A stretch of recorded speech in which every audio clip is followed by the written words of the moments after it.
everyone, welcome back to my vlog. I'm Robin, or Hobbit's Reading List, and we're getting a little bit of a late start. It's Wednesday morning, but I didn't really read anything until yesterday, so I didn't really have a lot to catch you up on anyway. Yesterday I started reading Blandings, Castle, and Elsewhere, which is a collection of 12 short stories by P.G. Wodehouse. And 6 of them are set at Blandings Castle. And then I think 1 or 2 of them is...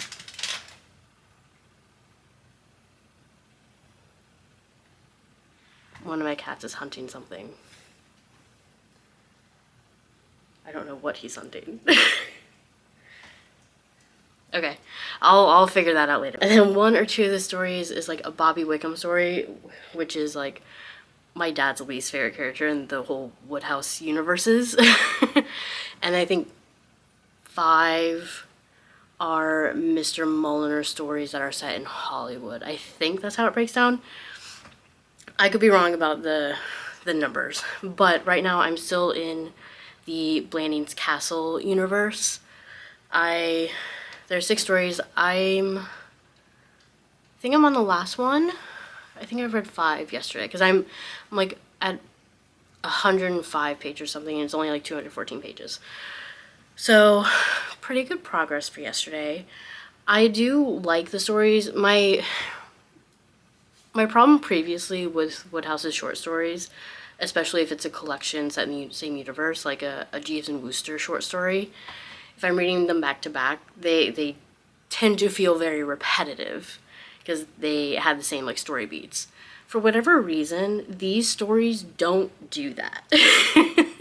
They sort of have the same story beats, but the plots are so different, and they also sort of build on each other. So it feels more like I'm just reading a cohesive novel as opposed to a collection of different short stories.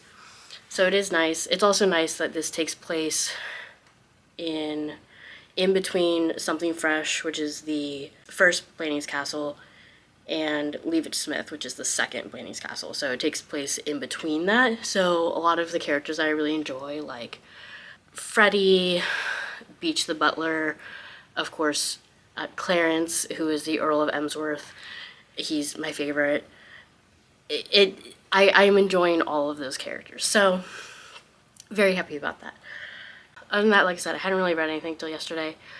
I'm about to leave for work, and I'm going to start listening to the 7 Seasons of Buffy, which is a collection of essays about Buffy the Vampire Slayer. So we'll see how that goes. And I will check in with you tomorrow before I go to Chinatown. Yay! I have continued reading a decent amount. Let's start with the 7 Seasons of Buffy. So I don't know how to describe it. It's literally a collection of essays about Buffy the Vampire Slayer and different people's interpretations and takes and opinions on the show and the events of the 7 seasons and how it impacted culture, it impacted them. So honestly, it's been really interesting. It, of course, has been making me want to rewatch Buffy. I haven't yet. I did. So I listened to quite a bit yesterday on the way to work. And then on the way home, I listened to 1 essay. But that sort of inspired me to pause the audiobook and listen to the soundtrack from the musical episode. So that wasn't the best, but I had a good time. I may try to listen to, because I'm going to Chicago today. I'm taking the train, but the train station is about 25 minutes away. So I think I may listen to an essay on the way there and on the way back, so at least I'm getting something else in, since I didn't listen to it last night. But I should finish that tomorrow. And some of the perspectives are really interesting, and I definitely see how they, got there. I haven't listened to an essay that is totally disagreed with. I did listen to an essay that I found just a little boring, but so far all of them have been really good. So, and then otherwise I have continued reading Blandings, Castle, and Elsewhere. I finished the Blandings Castle part. I think I read 3 stories yesterday. Is that right? Yeah, I read 3 stories yesterday, so not as much as a Tuesday, but I have 4 stories left, so I should finish it today on the train. And I'm also bringing my Kindle, because technically my next book is going to be Battle of the Bookstores, but this won't fit in my bag. And so if I have time on the train after I finish Blandings, Castle, and Elsewhere, I'll just read a Kindle book, and then I'll pick Battle of the Bookstores up after that. But yeah, that's kind of it. So sorry for the really quick updates. It's just like there's not a lot to talk about with Buffy because it's a collection of essays, and I'm not going to go through each one. And then with Blandings Castle, it's a collection of short stories, and I'm not going to go through each short story's plot. I will say there's one Bobby Wickham short story, and I think I mentioned yesterday that Bobby Wickham is like my dad's least favorite character. And at first, as I was reading it, I'm like, oh, it's not that bad. Like, she's whatever. She's just a girl who's like getting proposed to by someone that she doesn't really like. Like, that's whatever. And then the story continued. And it's like, oh, right, my dad doesn't like her because she's, like, super manipulative and doesn't care about the feelings of others. That's right, that makes a lot of sense. Yeah, so Bobby Wickham is not great. She's not funny. The story was funny, but, like, because it happened purely because Bobby engineered the situations that were funny, it sort of, like, took some of the joy out of it a little bit. So, yeah, so there's that. Which I'm like, But I am glad that there's only one Bobby Wickham story. So now I'm in the Mr. Mulliner stories. They're all set in Hollywood, which is interesting. And there was, in the one I've read so far, it's called Monkey Business. An ape featured in it. And I'm not going to give the twist away in case someone wants to read it. But, like, it was confusing. And the podcast episode that my dad and I are going to record this weekend about Blandings, Castle, and Elsewhere is going to be very interesting because I'm like, what was that? So make sure you check out our podcast if you want to know, like, my in-depth thoughts on Wodehouse, because I don't really talk a ton about, like, the deeper parts of, I mean, it's not deeper, but, like, the beat by beat processing of the book. So if you want that, check out our podcast. But okay, I'm gonna finish getting ready and go to Chicago. So get ready for B-roll.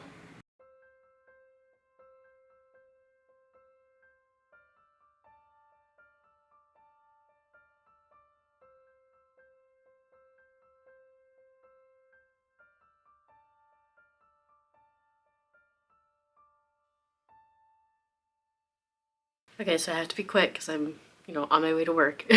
I did finish reading Blandings, Castle, and Elsewhere yesterday on the train. I finished it with, like, perfect timing, too. Like, I finished it, like, the stop before mine. So I felt really good about that.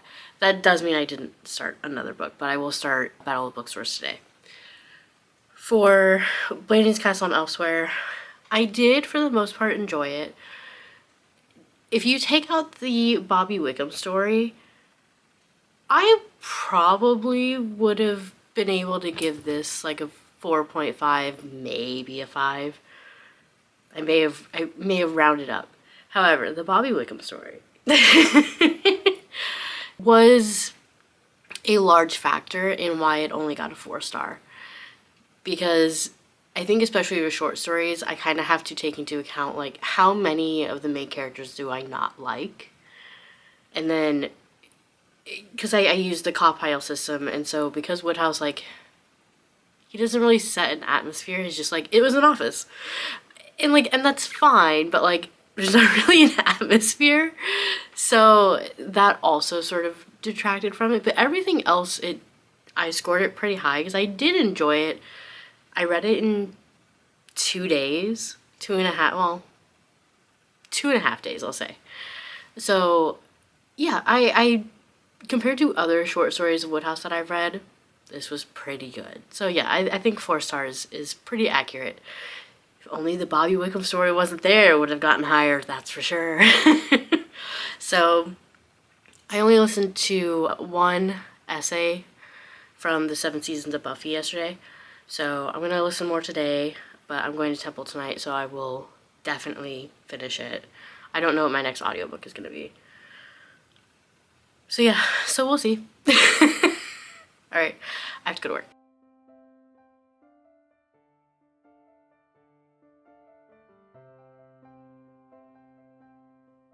Okay, so the last time I filmed was Friday morning, because I was kind of late. Well, I wasn't late for work, but I was kind of late leaving. Okay.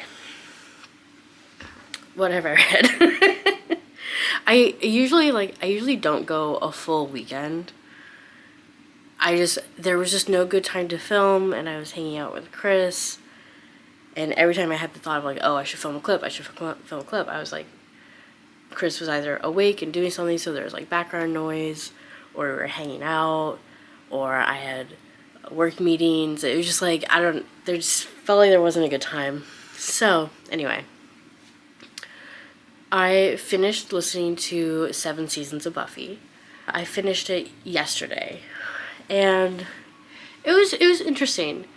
I feel like a lot of the essays brought up like a lot of really good points, and obviously like made me reflect on, you know, when I was watching Buffy and how I felt about some of the things that they were bringing up.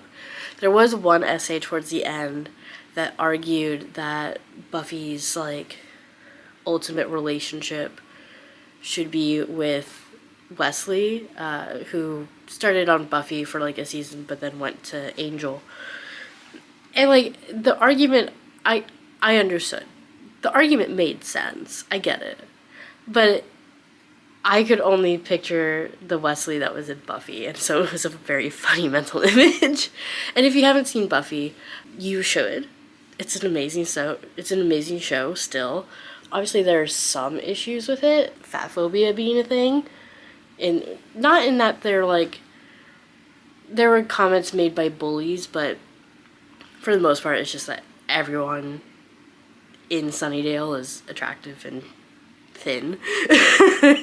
There's also not a lot like diversity, but it's still a really good show. I think for the most part it does hold up, but obviously you do notice there's like Sunnydale is very white and thin, which honestly I can make the argument for why there's so many thin people, because it's a hellmouth and they're probably like running for their lives a lot.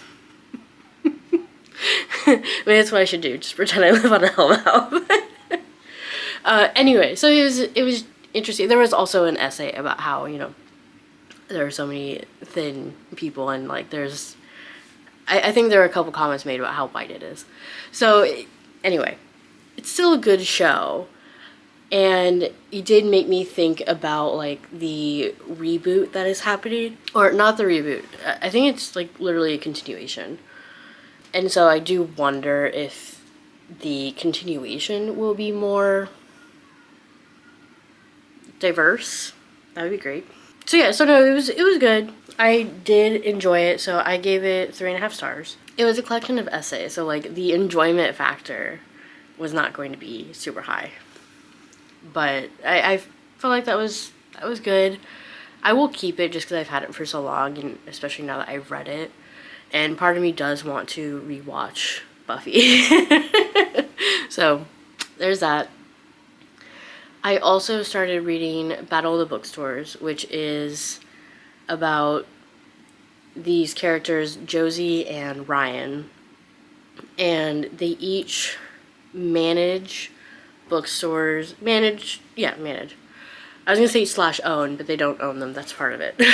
They each manage these bookstores that like are very close to each other. They only have like a coffee shop in between, but they're very different. So the one that Josie manages is very like literary fiction, kind of like highbrow books, which like that's fine. There's obviously a place for them. I don't mind literary, well, I will read literary fiction. It's rare that I end up liking it.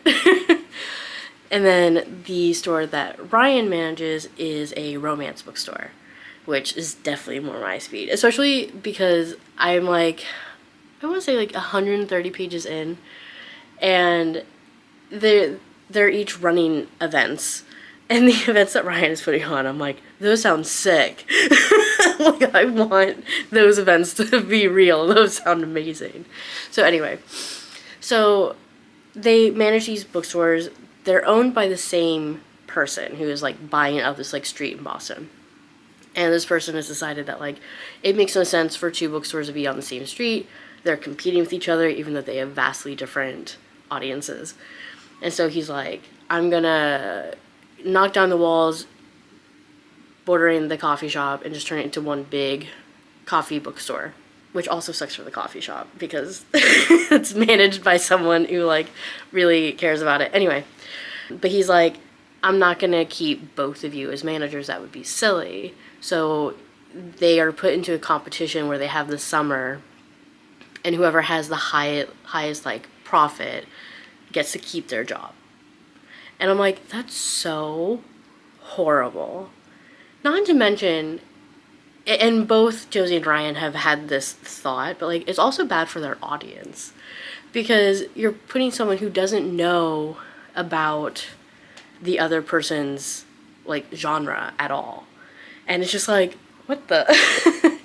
But the main part of the plot is that like, so they're competing, they don't get along, they constantly think the other person is trying to sabotage them.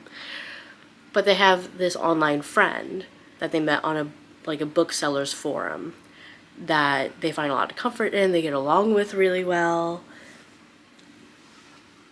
It's each other.